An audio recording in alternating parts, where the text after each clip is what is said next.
sure Deshaun's are the Nobody same way. listen. Nobody cares about Sean's. Nobody Whoa, cares about whoa. Sean's. There's only one way to There's spell it too many. correctly. There's too many I will ways to say spell Sean. the coolest Sean's that I know of, maybe not personally, they spell their name differently than yours. I'd say the coolest way I've seen it is Sean Figgins, former MLB player, CHON, no S at all. That's Chon. I don't know No, if you know. that's Sean. That's Chon. No, that's Sean. Let's go over to Chon's house. It's definitely Sean. Uh, what like Sean is? There's too many different forms of Sean to start off. I agree, man. It's frustrating. There's Anytime I say no my good. name, hey, how do you spell that? There's yeah, which Spell it way? any way you And then want. you I don't and then care. you start adding in like extra letters in front of Sean, like Deshaun, and you can still spell it 15 different ways. So Or it's LeSean. even more or LeSean or like Tashawn, Tyshawn, like however you want to. It's too confusing. Let's get one Sean here. SEAN. I agree. Yeah. No, but what we were going to start the cold open with actually, there's two Sean's, Deshaun and LeSean. I recently saw a clip from their 2510 podcast about them arguing about who was the better player, and I got tickled because I think it's a lot closer of an argument than LeSean McCoy thinks. Which because he we all I mean I guess I won't speak for both of you, but we Chiefs fans generally dislike LeSean McCoy because we didn't like his attitude in Kansas City. He didn't take well to being put on the bench, like Deshaun Jackson points out in that video clip that I saw.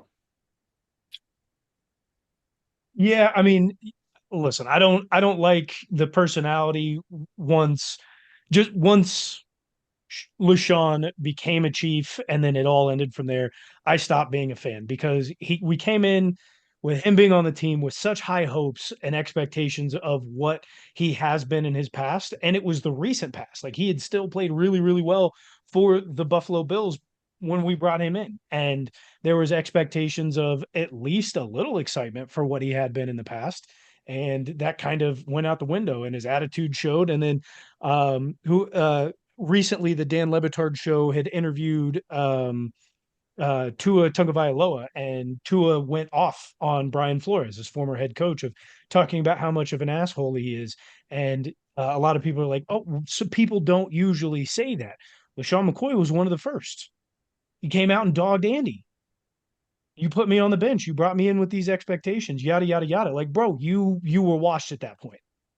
If you got put on you were given the keys to the Ferrari outside of like obviously behind it's a Patrick shitty Mahomes. look right off the bat because he played for Andy before playing for Andy in Kansas City, and like Andy, I know for a fact felt like they had a good relationship. So I know Andy Reid himself was definitely put off by those comments. Don't really care if they've had any sort of like communication after that statement was made, but it was a real sour way to end that relationship, I thought.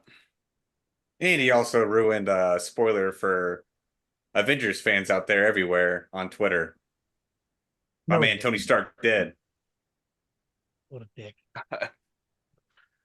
No, Tybo, I Those are 100% agree fun with you. facts.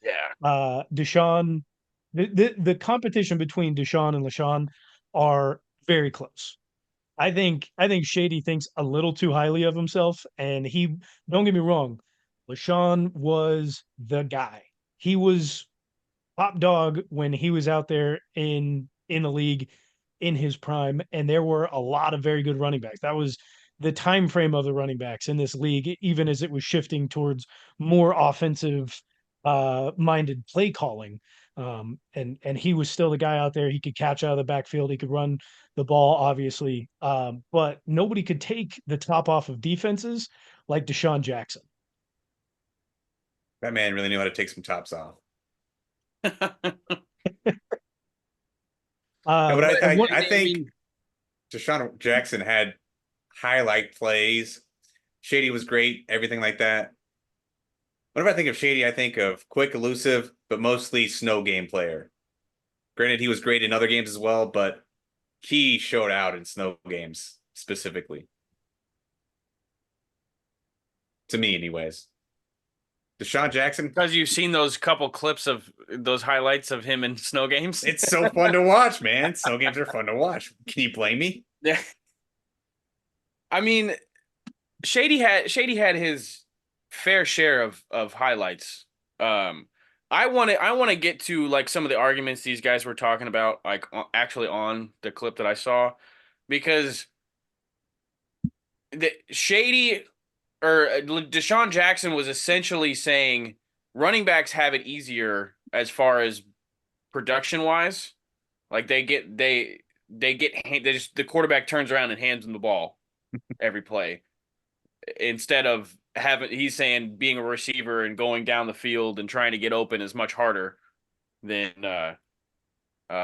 getting production as a running back. So I want your guys' thoughts on that part because I don't necessarily agree with DeSean Jackson in that sense. So I've got conflicting sides where like I agree with one side a little bit here and the other side a little bit there. So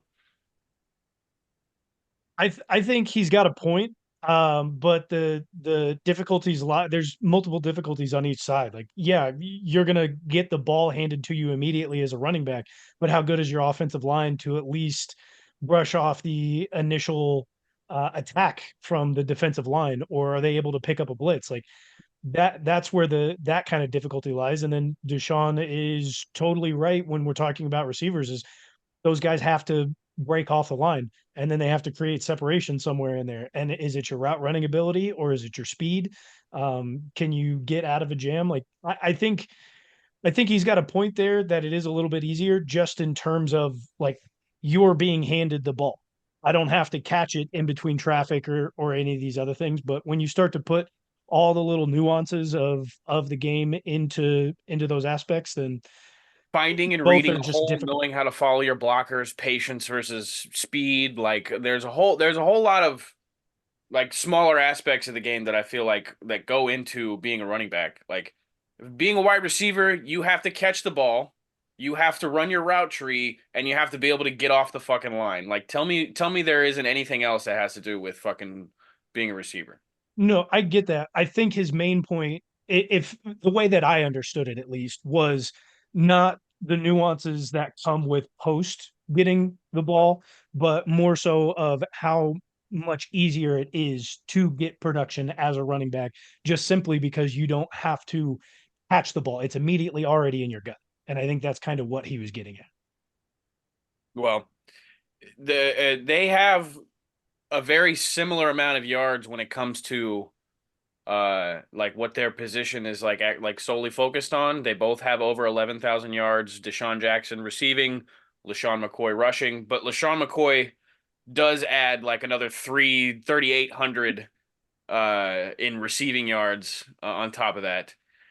So LeSean McCoy was doing a little route running, a little getting open, a little catching the ball in traffic as well. So I still think the edge goes to Shady just as far as like career compilation.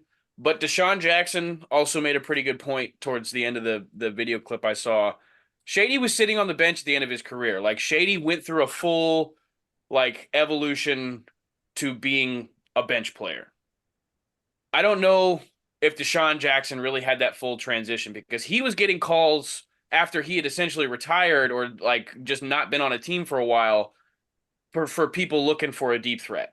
And he could do at least similar stuff when he was old, you know, as to what he was doing when he was younger. He could do similar things as he was older and over the hill player. I'll say this: you can take a look at their stats, and you can already see that Deshaun Jackson played many more years than when compared to LeSean. But both of their careers almost ended and began simultaneously. I will give Deshaun Jackson had 2 more years worth of production, actual production, more so than Shady. Uh, Deshaun started in 2008 That was his rookie season, and really the year in which his final year of real production was in 2018. That year he had Full decade. 774 yards that season on 41 receptions. LeSean started in 2009. That was his rookie season. And his last season, realistically, of full production was his second to last year in Buffalo in 2017, where he had 1,100 yards. The following two seasons, he did also have over 100 attempts rushing, 161 in his final season in Buffalo, and another 101 in 2019 in Kansas City. I didn't even know he had that many attempts in Kansas City. That's probably 60% too many touches in my book. But he did have 514 yards and then 460 yards to round out those 2 years before he went to Tampa to round out his career. So I'm going to give it, I'm right there. I'm immediately going to give it to DeSean if we're just looking at their actual productive years. DeSean had two full more productive years than Shady ever did. Well, let's break it down even further to running backs and wide receivers altogether. Shady is one of 31 running backs in NFL history to have over 10,000 rushing yards. DeSean Jackson is one of 55 receivers to get over 10,000 receiving yards. So that does factor it in a little bit for me more for Shady there. I mean, DeSean still was productive at the end of his career, but more elite company with less players. I feel like that helps out a lot too. The final thing I'll say that I feel like the only argument I'm making is that like the argument is close. Like DeSean Jackson isn't that much worse of a player than Shady. But LeSean McCoy doesn't have any sort of punt return highlights. That's DeSean Jackson's fucking realm. He can fumble a punt and still score a TD in the last seconds of a game. So, All right, who would you rather have on your team?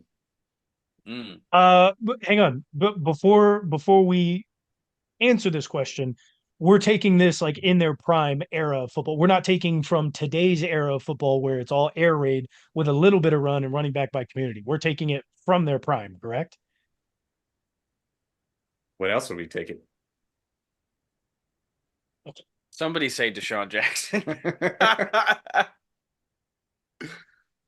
I mean, let me put it this way. I want a I want a deep threat on the team that I have. If I'm head coach NFL, I need a speedy guy that knows how to get open behind motherfuckers' backs. Okay? There are other running backs I would rather have than Shady McCoy. Plenty of them, even from his era. But if you just have to straight up ask me, do I want DeSean Jackson or LeSean McCoy in their prime? I'm going to take LeSean. I'm also taking Shady. I like DeSean Jackson, but when you look at it, a lot of his highlights came from just deep threats. It was a lot of air yards. I'm going to have a quarterback who can also air it out. And during that time period, there wasn't really a whole lot of them. So give me a run game that can open up a receiver who can run that fast, and they're going to be open every time. So I'm taking Shady. I gotta give it out to DeSean Jackson here. He's gonna be on my team. Thanks for leaving him there for me. No shade to Shady, but somebody's got to take DeSean. I gotta stick with another Sean. Yeah. It was almost like you rehearsed that, dude. That was so well thought out. Nope. That was that was improv. Fantastic, dude. I respect the choice. But yeah, you better have a top 5 quarterback alongside that motherfucker because you're gonna need someone to throw the bombs. Shit. Back then, give me Ryan Fitzpatrick.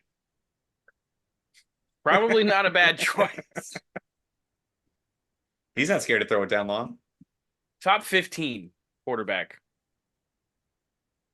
at any given time in In his career. Yeah. His I got career. you. He's a top 15 guy. All right.